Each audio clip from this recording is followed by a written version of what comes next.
जब जीव को मनुष्य शरीर में जन्म लेना होता है तो प्रकृति में वर्षा के साथ आता है, प्रकृति में वर्षा के साथ आया, और फसल में मूली, गाजर, गेहूं, अन्न, इनमें वो जीव प्रवेश करता है और उसे माता पिता दोनों पाते हैं। तो सप्तम धातु वीर के रूप में परिणित होता है जीव।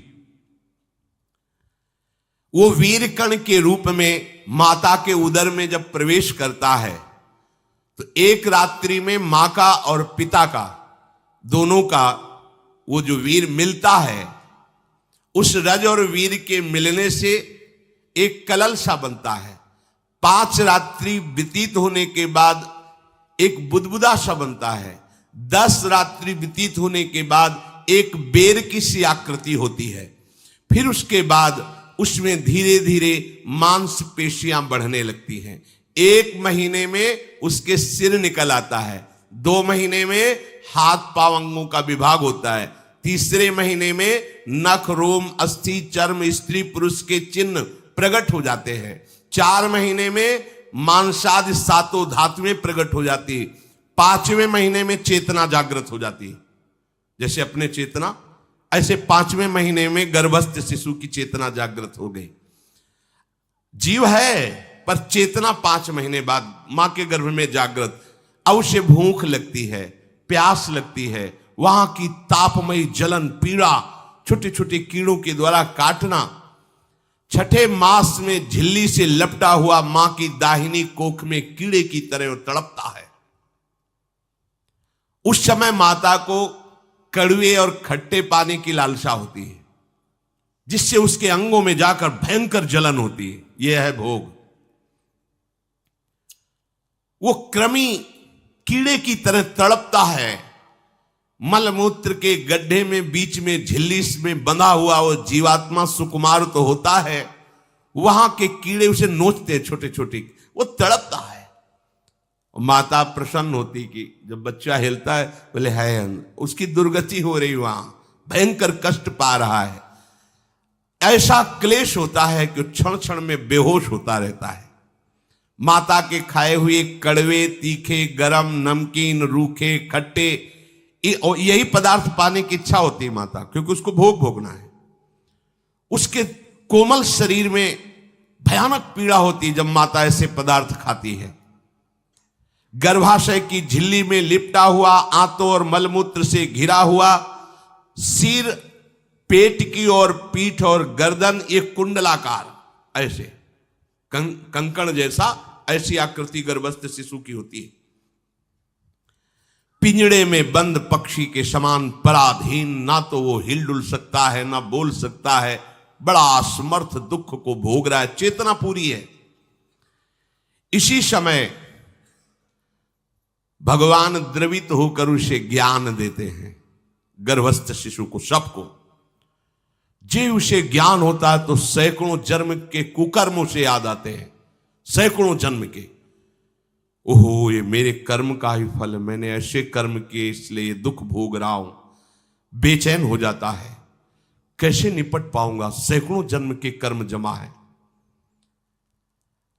अब महान अशांति उसके हृदय में, उस शरीर में भयंकर पीड़ा। कुंडलाकार शरीर है, हिल भी नहीं सकता है, बस कीड़े काटते, बड़ी तड़पन, बड़ी जलन, भूख प्यास की जलन। अब एक और भयानक जलन हुई, उसे स्मरण हो जाता है कई जन्मों के, सैकड़ों जन्मों के पाप कर्मों का। 7वां महीना आरंभ हुआ कि ज्ञान का उन्मेष हो गया। अब प्रसूति वायु उसे चला रही है, तड़पता है वो। सप्त धातु में स्थूल शरीर से बंधा हुआ वो जीव भयभीत होकर के पुकारता है, अगर कोई भगवान है तो एक बार मुझे यहां से निकाल दे। वो विनय करता है भगवान से, कोई अगर भगवान है जिसने मुझे इस बंधन में डाला है, एक बार निकाल दे, यहां से जाके केवल भजन करूंगा। जीव कहता, जंतुरुवाच तस्योपसन्नमवितुम जगदिच्छयात् नाना तनोर्भुवि चलच्चरणारविंदम सोहम ब्रजामि शरणम रकुतो भयम में येने दृशी गतिरदर्श सतोनुरूपा। हे प्रभु, मैं बड़ा अधम हूं। ये ज्ञान भगवान की तरफ से गर्भस्थ शिशु को होता है।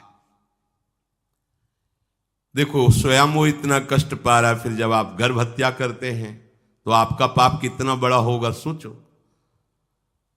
सब माताओं से विनय है, संयम से रहो, सावधान रहो। ये हत्या ऐसी नहीं कि तुम्हारे दान पुण्य से क्षमा हो जाएगी।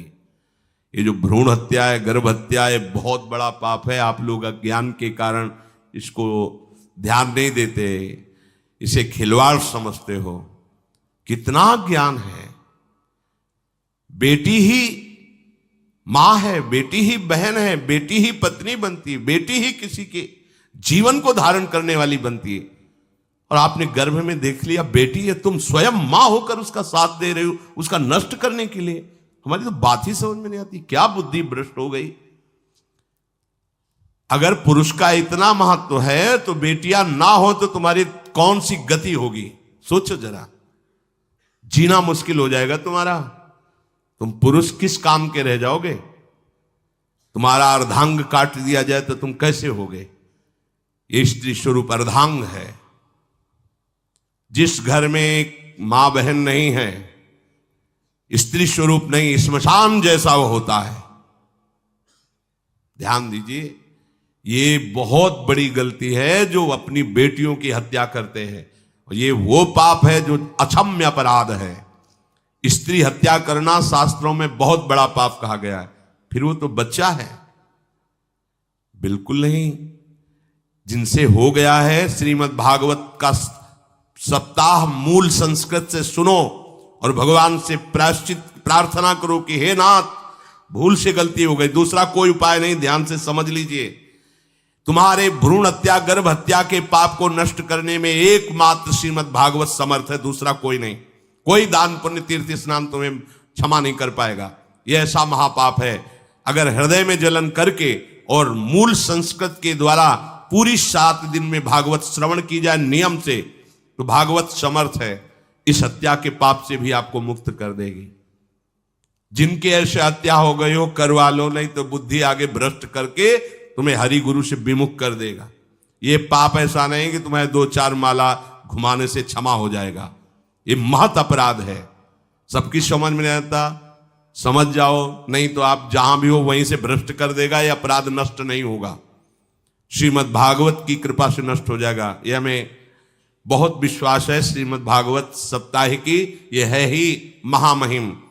प्रेत योनि को प्राप्त धुंधकारी को सीधे भगवत पार्षद स्वरूप देकर परम पद में आरूढ़ कर दिया। केवल 7 दिन की मूल संस्कृत एक भी श्लोक नहीं छूटना चाहिए। अगर सप्ताहिकी का पारायण हो तो इस भ्रूण हत्या, गर्भ हत्या से भी निवृत्ति मिल जाए। अब वो जीव भगवान को पुकारता है, मैं बड़ा नीच अधम हूं। आहा, भगवान आपने जो मुझे गति दिखाई है तो मेरे कर्म के अनुसार ही है, आपका इसमें कोई दोष नहीं। हम लोग जब कष्ट भोगते तो भगवान से कहते हैं हमने तुम्हारा क्या बिगाड़ा। भगवान ने नहीं बिगाड़ा, तू खुद देख क्या बिगाड़ लिया अपना। करो पाप आचरण। अब देखो, हमने तो जीवन में कोई पाप नहीं किया और कितने गर्भ हत्या की है, कितनी खिलवाड़ समझे हो।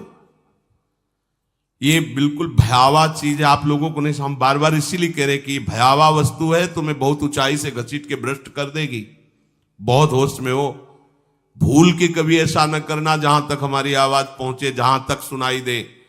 गर्भ हत्या मत करना, संयम से रहो। इस तरह का व्यवहार मत करो कि तुम्हारा मनुष्य जन्म ही व्यर्थ चला जाए। इसमें तीनों को बराबर दंड मिलेगा। गर्भ हत्या कराने वाला, गर्भ हत्या की प्रेरणा देने वाला और गर्भ हत्या में सहयोग देने वाला, जो औषधि डॉक्टर या जो भी, तीनों को दुर्गति होगी। माता, पिता, प्रेरक और कर्ता। ऐसा नहीं कि आप डॉक्टर हो तो आपको गर्भ हत्या करने का अधिकार नहीं। आप डॉक्टर हो दूसरे के शरीर को स्वस्थ करके निरोग करने के लिए, हत्या करने के लिए नहीं।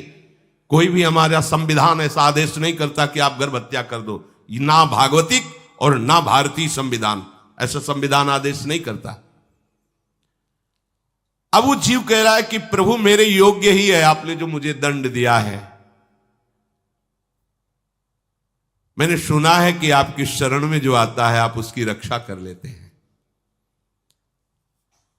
आपकी जो शरण में हो जाता है वो इस भूमि पर, भारत भूमि पर, विश्व पर निर्भय विचरण करता है, कोई उसे भय नहीं प्रदान कर सकता। प्रभु मैं इस माता के उदर में माया का रहस्य न जानने के कारण ऐसे कर्म किए कि मैं आ गया हूं, बहुत दुख पा रहा हूं। हे निर्विकार अखंड बोध स्वरूप परमात्मा, मैं बार बार नमस्कार करता हूं।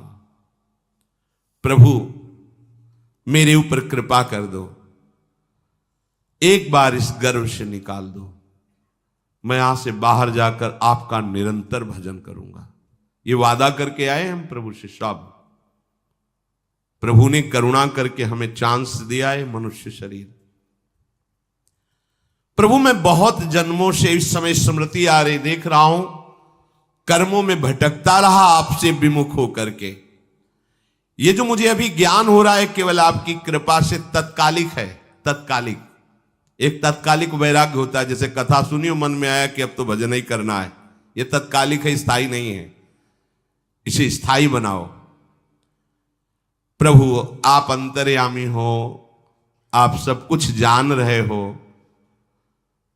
तीनों तापों की शांति के लिए भक्तजन आपका भजन करते हैं। मैं देहधारी होकर जीव माता के उदर में मलमूत्र से रुधिर की झिल्ली में फंसा हुआ माता की जठराग्नि के ताप से जल रहा हूं। प्रभु एक एक क्षण में यहां विकल होकर केवल इंतजार कर रहा हूं कि किस समय मुझे यहां से निकाला जाएगा। दीन बंधु यहां से कब मैं निकलूंगा। स्वामिन आप बड़े दयालु हो। आप जैसे उदार प्रभु ने मुझ गर्भस्थ शिशु को ये ज्ञान दिया। हे दीन बंधु आप अपनी कृपा से प्रसन्न हो जाइए। प्रभु एक बार निकाल दीजिए। मैं ऐसा भजन करूंगा कि दोबारा संसार के दुख में नहीं आऊंगा। कपिल भगवान कहते हैं, हे माता, वो गर्भस्थ बालक शिशु भगवान से प्रार्थना करता है, भगवान का आदेश होता है, तत्काल प्रसव वायु धक्का मारती है। जे ही प्रसव वायु धक्का मारती तो उसको ऐसा भयंकर कष्ट होता है, जैसा पीछे लिखा है कि जैसे जिंदा किसी की चमड़ी उतारी जाए, ऐसा मां के गर्भ से निकलते समय उसे कष्ट होता है। वो अत्यंत कष्ट से व्याकुल होता है। उसी समय उसका वो ज्ञान नष्ट हो जाता है जो भगवान ने दिया था। उस समय उसकी श्वास की गति रुक जाती, जैसे किसी का गला दबा दिया जाए तो कैसा लगेगा। ऐसे ही पूरी की पूरी भागवती की स्मृति नष्ट हो गई। होश आया तब देखा कि वो बाहर पड़ा हुआ है, माता के उस मलमूत्र में सना हुआ बिष्ठे की कीड़े की तरह। गर्भवास में जो दिव्य ज्ञान प्रकट हुआ था भगवान की कृपा से, वो सब नष्ट हो गया। भूमि परत भा ढाबर पानी, तिम जीवे माया लपटानी। चेतन आई तो रोने लगा। वो ज्ञान कहां गया, वो ज्ञानदाता कहां गया। वो कहता कहां कहां। बोले थाली बजाओ, बच्चा हुआ है। और वो तो रो रहा है कि कहां, वो ज्ञान कहां गया जिसके बल से मैं कह रहा था कि बाहर निकाल दो, मैं आपका भजन करूंगा। सब खत्म ज्ञान। जो लोग उसका अभिप्राय नहीं समझते वो उत्सव मनाते हैं। बालक हुआ है, वो रो रहा है, वो कहां गया ज्ञान, कहां कहां कहां। छोटा बालक यही रोक कहता कहां। अभी जो ज्ञान उत्पन्न हुआ था, जो अभी भगवान का बोध हुआ था, वो कहां गया, कहां गया। घर परिवार के लोग उसका पालन पोषण करते रहते हैं, उसमें कोई निषेध करने की शक्ति नहीं हो रही। मच्छर काट रहा है, दुख हो रहा है, हटा नहीं सकता बालक। उस जीव को शिशु अवस्था में जब कपड़ों पे लिपेट कर इसे लिटाया जाता है तो इतना कोमल त्वचा होती कि कपड़े भी उसको, जैसे खुजलाहट है, पीड़ा है या जलन है, बिल्कुल कोमल त्वचा होती, कुछ नहीं कर सकता हो, बस रो सकता है। ना खुजलाने की, ना करवट बदलने की, ना उठने की कोई सामर्थ्य नहीं। बड़ा कष्ट पाता है बाल्यावस्था में, क्योंकि त्वचा बड़ी कोमल होती, दास मच्छर आदि जीव उसको काटते हैं। गर्भावस्था का कोई ज्ञान नहीं रहा, सिर्फ रोना ही रोना रह रहा। इस प्रकार उसकी बाल्यावस्था कटी, कौमार अवस्था आई, पौगंड अवस्था, इनमें वो खिलवाड़ में फंस गया। जैसे जैसे बड़ा होता जाता, चेतना, गुनगुना, ये कार, ये प्लास्टिक के ऐसे, उनमें मगन है। देखो ना छोटे बच्चों को, अज्ञानवश इसकी ये अवस्था कट गई। बड़े भाग्यशाली ऐसे भी बच्चे हैं जो तुतला के बोलते, उनकी मैया कहती राधा बोलो, राधा। देखो ये सौभाग्य, प्रणाम है उन माताओं को जो अपने बच्चों को भगवान नाम बुलाती हैं कि आप बोलो, श्री हरिवंश बोलो, राधे राधे बोलो। धीरे धीरे उसकी युवावस्था पहुंची। इस समय उसके अंदर एक भूत सवार होता है, जवानी का भूत है, ये सबके सवार होता है। अगर मंत्र चल रहा है तो भूत नहीं चढ़ेगा, नाम चल रहा है तो भूत नहीं चढ़ेगा, नहीं तो भूत चढ़ जाता है। ये कुछ भी करवा सकता है भूत, भूत ही तो है ना। वैसे ही पंचभूत लिपट गए, ये ऊपर से जवानी का और भूत सवार हुआ, तो जौवन ज्वर के ही नहीं बलकावा। जवानी में कोई भी ऐसा अपराध नहीं जो हो ना जाए। बड़ा भयानक इसमें स्वरूप होता है। इसमें केवल भोग, केवल भोग, एक ही दृष्टि रहती है, भोग भोगना। अज्ञानवश जब भोगों की प्राप्ति में बाधा पड़ती तो भयंकर वो क्रोध करता है, शोकाकुल होकर हिंसा कर बैठता है। जैसी घटनाएं सुनने को मिलती हैं, राक्षसी घटनाएं, ये भूत है जवानी का। जहां कामना में बाधा पहुंची, क्रोध, क्रोध में वो समझ नहीं पाता कि मेरे जैसा ही प्रिय शरीर उसका है जो मैं वर्ताव कर रहा हूं। सदेहेन मानेन वर्धमानेन मन्युना करोति विग्रहम कामी कामेष्वंताय चात्मनः। जैसे जैसे देह बढ़ता जाता है, पुष्ट होता जाता है, वैसे वैसे भोग वासना और अभिमान बढ़ता जाता है। वो काम परवश होकर अपना नाश करना शुरू कर देता है। यौवन, वो फिर खोटी बुद्धि वाला वैसे ही पाप करने लगता है जिन पापों के कारण उसकी दुर्गति हुई थी, नरक आदि की, और मां के गर्भ में आया था। देहाभिमान वश निरंतर मैं करूंगा, मैंने भोगा, मैं वो भोगूंगा। उसे ये ज्ञान नहीं रहता कि मैं वादा करके आया हूं कि भजन करूंगा और इस संसार से मुक्त हो जाऊंगा, भूल गया।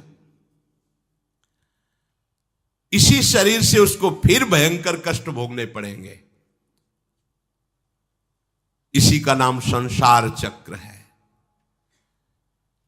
अगर कहीं उसे सत्संग मिल जाए, सन्मार्ग में चल दे, तो माया भेजती है दो प्रकार के लोग उनको भ्रष्ट करने के लिए।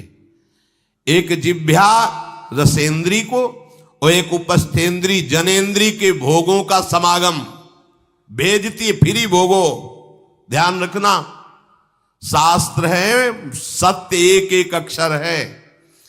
जब किसी को सत्संग मिल जाता है तो सत्संग का प्रभाव होता है भगवत मार्ग में रुचि पैदा करना, प्रभु अच्छे लगना, प्रभु का नाम जप करना, सत्य मार्ग में चलना। जब तुम सतमार्ग में चलोगे तो दो प्रकार के लोग भेजे जाएंगे। बढ़िया हलवा, बढ़िया खीर, रबड़ी, लो प्रभु, पाओ, आरोगो, रसेंद्री और फिर जनेंद्री। फ्री, कोई परेशानी नहीं, भोगिए आप। फिर वो ऐसे विषयी पुरुषों का संग करके वैसे ही पहले की तरह फिर पाप करने लगता है। बहुत होश में, बहुत होश में। इनको ऐसे लोगों का संग कराया जाता है जिससे सत्य, शौच, पवित्रता, दया, संयम, लज्जा, क्षमा, यश, मन इंद्री का संयम, ये सब सद्गुण नष्ट हो जाएं, ऐसे लोगों का संग कराया जाता है। ऐसे लोग बहुत हैं, वो आपको पैसा खर्चा करके वो आपको भोग दिलाएंगे, भोगो भैया, आप इनके लिए नहीं भगवत मार्ग में आए हो, आप प्रभु की प्राप्ति के लिए आए हो। बच्चों सावधान हो। ये देखो शास्त्र कह रहा है रसेंद्री और जनेंद्री दो की सुविधा देने वाले लोग मिल जाएंगे। अत्यंत सोचनीय मूढ़ देहात्मदर्शी ऐसे असत पुरुषों का संग करके भ्रष्ट हो जाता है। अच्छा वो आग लगा दिए, वो चल दिए, फिर नहीं देंगे। कुछ लोग ऐसे होते हैं, ये 10 दिन अपने पैसे से आपको नशा करवाएंगे, फिर इसके बाद तुम्हें उनके पैरों में गिरना पड़ेगा, फिर मांगने से भी नहीं देंगे, पहले फिर ही देंगे। आदत बिगड़ गई। ऐसे लोग मिलेंगे, मुस्कुराएंगे, हंसेंगे, आपको गले लगाएंगे, आपको लगेगा जीवन का सार मिल गया, फिर इसके बाद जूते चलाएंगे, गली में नहीं देखने देंगे। अब तुम्हारी वृत्ति बिगड़ गई, तुम उधर ही ताको, होश में होश में। इस जीव को किसी और के संग से ऐसा बंधन, ऐसा मोह नहीं होता जैसा कामिनियों के संग से होता है। भगवान कपिल देव जी कह रहे हैं, न तथास्य भवेन्मोहो बंधश्चान्य प्रसंगतः योषित संज्ञाद यथा पुरुषो यथा तत्संग संगता। कामी पुरुषों का, कामिनियों का संग जैसा परमार्थ भ्रष्ट करता है वैसा और किसी से नहीं हो सकता। इसलिए तुम इतना अपने को मत साधक समझ लो कि हमारा कौन बिगाड़ सकता है। उदाहरण में दे रहे हैं, प्रजापति स्वाम दुहितरम दृष्ट्वा तद्रूप धर्षितः रोहित भूताम शोनवधा वदृक्ष रूपी हतत्रपहा। स्वयं प्रजापति भगवान ब्रह्मा जी ने अपनी पुत्री को जब देखा, प्रसंग आता है, सरस्वती जी, बहुत सुंदर सरस्वती जी है, तो अपने को संभाल न सके। उनके रूप लावण्य और यौवन के स्वरूप को देखकर भगवान ब्रह्मा जी आकर्षित हो गए। इसलिए दूसरों की तो बात ही क्या है, हम सब ब्रह्मा के ही बनाए हुए हैं, वो आकर्षित हो गए। इसलिए बलम में पश्चिमाया स्त्री मैया जैनो दिशाम या करोति पदाक्रांतान भूर्विजंभेण केवलम। हे माता, मेरी माया का बल देखो, जो अपने पैरों से विश्व को कुचल सकते हैं, ऐसे दिग्विजयों को अपने पैरों के नीचे कुचल दे, वो मेरी माया है। देखो, बलम में पश्चिमाया स्त्री मैया जैनो दिशाम, जो 10 दिशाओं पर विजय प्राप्त कर सकते, उनको भी घुटने टिकवा दे, ये मेरी माया है। संगम न कुर्यात् प्रमदा सुजातु योगस्य पारम परमारुरुक्षु मत्सेवया प्रतिलब्धात्म लाभो वदंति या निरय द्वारमस्य। श्री भगवान कह रहे हैं, अहो मेरी इस माया का बल देखो। इसलिए जो मेरे को प्राप्त करना चाहता है, योगारूढ़ होना चाहता है, भजन में आगे उन्नति चाहता है, उसे चाहिए जो तुम्हें भ्रष्ट करने के लिए इशारे करे, चाहे स्त्री हो चाहे पुरुष, तजिए ताहि कोटि बैरिशम यद्यप परम सने। वो मित्र नहीं, वो माया के द्वारा भेजा हुआ दूत है। चाहे कोई भी हो, होश में तुम समझते हो कि बाजी जीत गए, भाग्य खुल गए, तरस रहे थे भोगों के लिए, मिल गए भोग। अरे नारकी गतियों से बचने के लिए तुम्हें अवसर मिला था, फिर नरक जा रहे हो। तुम समझते हो कि इसको भोग ले तो सुखी हो जाए, उसको जो भोग रहा है वो समझता है उसको भोग ले तो सुखी हो, उसको वो पूरी सृष्टि इसी भ्रम में फंसी हुई है। होश में हो जाओ। जो परम पद चाहता है, भजन करना चाहता है, ठीक से मार्ग में चलना चाहता है, उसे शब्द भगवान के याद कर लेने चाहिए। चाहे वो स्त्री हो चाहे पुरुष, जो तुम्हें गंदी बातें सिखाए, गंदी बातें दिखाए, गंदी बातें करने के लिए प्रोत्साहन दे, जाके संग कुमति मति उपजय करत भजन में भंग तजोरे मन हरि विमुखन को संग। गृहस्थ हो तो धर्म के अनुसार अपनी पत्नी मात्र में सीमित रहो। ये उद्दंडता तुम्हारा नाश कर देगी। ये जो आज नई रीतियां चल रही हैं, ये भगवान ब्रह्मा जी ने अपने पुत्रों को बुलाया। चारों युग ये पुत्र हैं भगवान ब्रह्मा के, सतयुग, त्रेता, द्वापर, कलयुग। सतयुग से कहा भाई हमने रचा है नरक, तुम्हारा स्वभाव सत्य में स्थित होना है, इसलिए हमारी आज्ञा का पालन करो कि नरक खाली भी नहीं रहना चाहिए। तो उनका पिताश्री, जब हमारा स्वभाव आपने ही रचा है तो मेरे राज्य में कोई नरक जाए, भूल चूक से किसी को नरक नहीं जाने देंगे। त्रेता से कहा तो उन्होंने कहा कोशिश करेंगे अपने बड़े भाई का अनुगमन करने की। द्वापर से कहा तो उन्होंने कहा कोशिश करेंगे आपकी आज्ञा का पालन करने की। समझना। लेकिन जब कलयुग आया तो मुस्कुरा के बोला, पिताश्री जैसे बड़े भैया ने कहा मेरे राज्य में कोई नरक मेरी जानकारी में नहीं जा पाएगा, ऐसे ही मेरे राज्य में कोई स्वर्ग या परम पद मेरी जानकारी में नहीं जा पाएगा। मैं सीधे हाउसफुल करूंगा नरक। देख लो ना, शराब पीना, व्यभिचार करना, जुआ खेलना, चोरी करना, हिंसा करना, इसके प्रधान स्थान है। ब्रह्मा जी से कहा आप चिंता मत करो, जैसे बड़े भैया कहते हैं कि हमारे राज्य में कोई नरक नहीं जाएगा, ऐसे हम आपको वचन देते हैं। अगर हमारी दृष्टि पड़ी तो न स्वर्ग जाने देंगे न परम पद में जाने देंगे। तभी महाप्रभु कहते पाए जान जगत में सब जन कपटी कुटिल कलयुगी तंचु। कलयुग ने सबको देख रखा है, सबको अधीन कर रखा है। अगर बच सकते हो तो एक हरिनाम है, राधा नाम है, जो कलयुग का प्रभाव नहीं पड़ने देगा।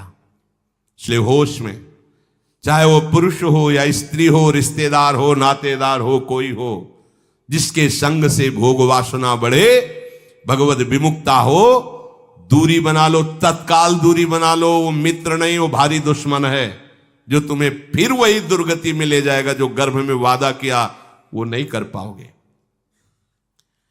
भगवान कह रहे मैं इसलिए मना कर रहा हूं कि ये खुला हुआ नरक का द्वार है। वदंती या निरय द्वारम अश्य, निरय माने नरक का द्वार, अश्य माने ये भोग विलासिता खुला हुआ नरक का द्वार है। इसका भाव यह है कि इसमें सुख तो है नहीं, सुख भासता है। भासना और है में अंतर है। जैसे रेत में हम देखते हैं सूर्य की किरणें पड़ने पर निर्मल जल भासता है, और प्यास के कारण हम दौड़े तो वहां बालू ही मिलेगी, फिर आगे भासता है, फिर भागे तो फिर भागने से प्यास बढ़ती जाती है, पानी मिलता नहीं। ऐसे ही परस्पर आकर्षण में सुख भासता है, होता नहीं। जब हम उसको स्वीकार कर लेते हैं तो एक मन में उदासी आती कि यहां वो तो मिला नहीं जो चाह रहे थे, तो वो दूसरा दिखाता है, वो आगे, वो उधर गया, तो फिर वो पूरा जीवन नष्ट हो जाता है। और मिला नहीं क्योंकि है नहीं, भासता है, सुख भासता है नहीं। प्रभु में सुख भासता नहीं, प्रभु में सुख है, भासता नहीं है। इसलिए जो भासता में लगे वो प्रभु में नहीं लग पाते, क्योंकि यहां भासता नहीं है, वहां भास रहा है, और है नहीं। यहां है, भास नहीं रहा है तो है का परिचय नहीं है, इसलिए वो यहां लग। और जो लग गया तो नाच नाच के मीरा जी कहती पायो जी पायो मैंने राम रतन धन पायो। पति है। प्रथम रात्रि में मीरा जी ने राणा साहब से कहा कि आप हमारी बात शायद समझ सकते हो, आप हमें स्पर्श मत करना। मैंने सुहाग गिरधर के नाम का भरा है, मैं तुम्हारी पत्नी नहीं हूं। लोक व्यवहार के कारण तुम पति रूप में आए हो, तो मैं चाहती हूं कि तुम मेरा सहयोग करो। मैं एक पतिव्रता हूं गिरधर की। मेरे तो गिरधर गोपाल बैठे थे एक ही सैया में, उतर के चरणों में बैठ गए। मीरा जी के चरण पकड़े के अहो भाग्य, मुझे ऐसे सौभाग्य मिला कि आपका पति होने का। एकांत में आप हमारी गुरु होंगी और समाज में आप पत्नी का स्वांग करेंगी, जिससे आपको विक्षेप नहीं पड़े। आजीवन निर्वाह किया, एकांत में गुरुवत मीरा जी के प्रति व्यवहार करते राणा साहब, और व्यवहार में मीरा जी पत्नी जैसा व्यवहार में बाहर, और अंतर में ऐसी सदगति हुई राणा की जो बड़े बड़े योगियों को दुर्लभ है। वो मीरा जी जीवन में कभी भी किसी भोग को स्वीकार नहीं किया। गिरधर के रंग राची, सब भोग चरणों में लुट रहे थे। सोचिए, राज परिवार में ब्याही गई, क्या था, किसी भी सुख की आकांक्षा नहीं। यह है रंग श्री हरि का। है नहीं ना उनमें सुख, जो है सुख वो मिल गया तो फिर भासने की तरफ क्यों बढ़ेगा। इसलिए ये जो मेरी माया है, ये मित्र बनकर पहले सेवा के बहाने से धीरे धीरे पास आती है। आती है का शब्द माया के लिए है, वो किसी भी रूप में होगी। माया का कोई रूप नहीं आज तक वर्णन किया गया, कोई भी रूप हो, वस्तु, व्यक्ति, स्थान, घटना, कुछ भी। उपासक जब समझ नहीं पाता तो वही उसके नाश का कारण बन जाती है। बहुत सावधान, हमें नहीं पता किस रूप में आएगी। जिनको पता है हम उनको अपने पास रखें। वो है नाम, राधा राधा, फौरन पता चल जाएगा आपको पक्का। ये ठीक नहीं, नहीं बहुत श्रद्धा, नहीं बिल्कुल हटो, बिल्कुल हटो, अंदर से बिल्कुल हटो। नहीं तो कोई समझाने वाला थोड़ी था बचपन से हमें कि भाई पास कोई हो, यही नाम। जहां कहीं कोई प्रियता, कहीं आश्रमों में कहीं कुछ समझ में, हटो हटो हटो, ये नाम हटाते हटाते हटाते जहां लगाना चाहिए वहां लगा दिया। नाम अगर है अंगरक्षक तो तुम्हें माया से बचाता रहेगा, क्योंकि जिनकी माया है उन्हीं का नाम है। वो खूब अच्छे से जानता है, माया को पहचानता है। नाम आप नहीं पहचानोगे पक्का, क्योंकि वो बाहर से ही नहीं आती, वो अंदर से भी आती है। ये सब माया के ही पार्षद है, मन बुद्धि चित्त अहंकार सब माया में है। नाम चलेगा तो अंदर और बाहर दोनों जगह सुरक्षित रखेगा। पकड़ लीजिए, वो तिनके में ढके हुए कुएं के समान होती है। पता नहीं चलता कि कितना गहरा कुआं है, ऊपर से तिनके से ऐसा लगता भूमि, जेब पैर रखा गिर गए कूप में, अब निकल नहीं सकते। जब मेरी माया में आसक्त हो जाता है तो अंत समय फिर उसी माया का स्मरण आता है। वही सब मैं और मोर तोड़ते हैं। अब वो फिर उसी चिंता से फिर वही फंस गया, फिर वही दुर्गति प्रारंभ। तो हे माता, जो हरि से विमुख हैं उनका ये चक्र चलता रहता है। पुनरपि जननम पुनरपि मरणम पुनरपि जननी जठरे शयनम। इसलिए मुमुक्षु उपासक को चाहिए कि ना कोई भय स्वीकार करो, डरो मत माया से। देखो भगवान के वचन, ना किसी के सामने दीन हो। भक्ति की दैन्यता अलग है, विषयों की दीनता नहीं। ये साधु में कभी नहीं हमने देखा, किसी भी साधु में ये नहीं। साधु है ये नहीं होगा जब मर जाए पक्का, और साधुता नहीं है तो फिर इतना ही है, फिर और रही क्या गया है। फिर साधुता में ये तो नहीं होता पक्का। हम कहते हैं बहुत हजारों संतों से मिले, ये नहीं होता। अरे रिद्धियां सिद्धियां मारी घूमती पीछे, वो हाथ फैलाएंगे। हाँ, आचार्य आदेश के कारण रोटी मांगते हुए बड़े बड़े सिद्धों को देखा गया है। टुकड़े रोटी के मांगने, आचार्यों का आदेश है। भिक्षा औषधम अन्नम, भिक्षा रूपी अन्न रूपी औषधि से उदर पोषण करे, ऐसा आचार्य। चाहे वो भगवान शंकराचार्य हो, चाहे आप प्रेम के उपासक हो। भूख लगेगो मांग खाऊंगो, गिनो न सांझ सवेरो, ब्रजवार छिन के जूठ टूक और घर घर छाछ महेरो, ऐसो कब करी हो। बस साधु 30 मिनट के लिए केवल भिक्षुक बनता है और 23.5 घंटा के लिए बादशाह रहता है। मिले तो ना मिले तो बस भिक्षा बादशाह। जाय न चाहे कबों कछ तुम सन सहज सने, बसो निरंतर तासुर सुराउर निजगे। साक्षात भगवान हृदय में खेलते रहते हैं। दीनता नहीं होनी चाहिए। ये भागवतिक दैन्यता अलग है, ये दलिद्रता रूपी दीनता नहीं होनी चाहिए कि ठंडी लग रही कपड़ा दे दो, देखो हमें तीर्थ यात्रा करनी पैसा दे दो, हमें यज्ञ कर। कौन सी यज्ञ करनी तुम्हें? कौन सी यज्ञ? श्वासों को बोलो राधा राधा राधा, एक एक श्वास की आहुति, इससे बड़ी कोई यज्ञ होगी? पूरा जीवन समर्पित, इससे बड़ा कोई तीर्थ होगा? अरे जहां चरण रख दे वहां तीर्थ प्रकट हो जाए, ऐसी भक्ति की महिमा होती। तीर्थ ही कुर्वन्ति तीर्थानि। ये दीनता नहीं होती साधुओं में, पाखंड में होती। दीनता साधुता में नहीं होती। इस विषय की ये दे दो बाबूजी, अरे धिक्कार है, धिक्कार है। कहा वह मोर दासा करे तुच्छ नरन के आशा, तो कहो कहां रहा विश्वासा। जिसने बिना किसी सहयोग के एक सेकंड में अनंत ब्रह्मांडों को रच दिया, वो हमारे स्वामी है। इसके बाद तुम ऐसे मांगते घूमो, कहां दासता रही? भय, जिसके भय से मृत्यु भी भयभीत होकर काम कर रही, जिसके भय से सूर्य चंद्र प्रकाशित हो रहे, जिसके भय से पृथ्वी जल में नहीं डूब रही, वो हमारा स्वामी है। फिर हमें भय किससे? मोह, चराचर जगत मेरे प्रभु का अंश, बस इस बात से प्रीति है। कोई शारीरिक संबंध से नहीं, माता पिता भाई बंधु नहीं। हमारा संबंध नाते नेह राम के मनियत सुरत सुदेव, जहां लो जितने भी संबंध है केवल आराध्य देव के संबंध से। बस निसंग भाव से वो फिर भगवत प्राप्त हो जाता है। ये सावधानी रखनी। निसंग भाव, कोई मित्र नहीं, कोई शत्रु नहीं। इस माया में संसार से मुक्त होने का यही उपाय है।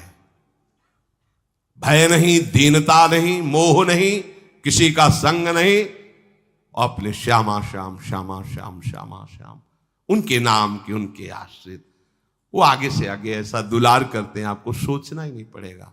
जैसे माँ को पता है बाल भोग कब कराना है बच्चे को, कौन सी पोशाक धारण करानी है, कहाँ उसको खेलने ले जाना है, ऐसे ही हमारे प्रियालाल को पता है ये दास है, इसको कब क्या।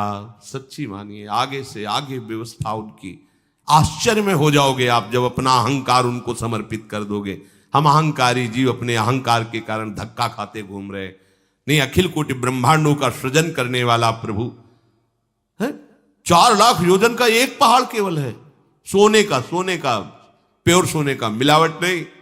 4 लाख योजन, एक योजन 4 कोस, एक कोस 3 किलोमीटर। कितना एक से एक रत्न इस पृथ्वी में है। ऐसे मालिक के गुलाम हो, ऐसे हाथ फैलाते घूमो। राधा राधा। इस शरीर को बहुत ध्यान से सुन लो।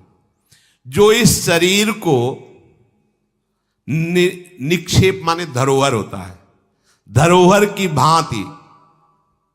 जैसे हम तुम्हें दे दें कि 500 रुपये रख लो, हमें जब काम लगेगा ले लेंगे, तो 500 रुपये रखे आपकी जेब में, लेकिन आप कभी उसे अपना नहीं मानेंगे। अगर कभी आवश्यकता पड़ी, किसी ने बताया भी कि 500 रुपये आपकी जेब में, नहीं, वो तो धरोहर है। जब वो मांग लेंगे तो उनको हम खर्चा, धरोहर का खर्चा स्वयं में नहीं किया जाता। ईमानदार आदमी धरोहर को जैसे रखा वही, ये नहीं कि हम 500 खर्चा कर लेते हैं फिर कमा के 500 दे देंगे, नहीं, वही सेम टू सेम वैसे ही वापस होगा। तो ये शरीर प्रभु की धरोहर है। सुधा निधि में भी एक श्लोक में आया है, ये प्रियाजू की धरोहर है। कबीरदास जी ने कहा है, चदरिया जैसी की तैसी धरि दीनी। जैसी दी थी प्रभु, हमने मलिन नहीं की, वैसे की वैसे वापस कर दी। तो क्या होगा उसका परिणाम? मोक्ष, भगवत प्राप्ति। इसे मलिन करने का अधिकार तुम्हें नहीं। ये चदरिया जो मिली है, मनुष्य शरीर, ये भगवत प्राप्ति। इसे गंदा मत करो। शरीर को धरोहर की भांति रखकर, ये गुरु की संपत्ति है, ये इष्ट देव की संपत्ति। तन वांग मनोभिरमलई सोहम तविवासिता। ये शरीर, ये मन, ये वाणी हमारे गुरुदेव को समर्पित, उनकी आज्ञा के अनुसार चलना है। तो क्या होगा? अनासक्ति बढ़ेगी, किसी से कोई राग नहीं। अनासक्त होकर वो भगवत प्राप्त हो जाएगा। एक ही उपाय समस्त दुखों से बचने का, मामुपेत्य। जो मेरे आश्रित हो गया, मेरा भजन करता है, पुनर्जन्म नहीं होता उसका। क्योंकि दुखालयम शाश्वतम, संसार में वही जवानी, वही बुढ़ापा, वही रोग, वही योनियों में भटकना। थोड़ा तो थक जाओ। तुम्हें नहीं चाहिए दिव्यता तो कम से कम इतना समझ लो। फिर वही प्रारंभ वाली बात कहते हैं कि देश विदेश सुख के लिए भटकते हो, तो हम भी तो ऐसे देश की बात कर रहे हैं जहां सुख ही सुख है। जहां काल की भी चाल नहीं है, वो है निकुंज देश। निकुंज देश के राजा हैं श्यामा श्याम। चलो ना वहां, राधा राधा रूपी धन कमाओ, यहां किसी से व्यवहार न करो, प्रेम का व्यवहार भगवत समर्पित करो, राग द्वेष का व्यवहार मत करो, तो इसी जन्म में ये कर्म परंपरा खत्म हो जाएगी। पता नहीं कौन कौन सी योनियों में हमें जाना पड़े मां के गर्भ में।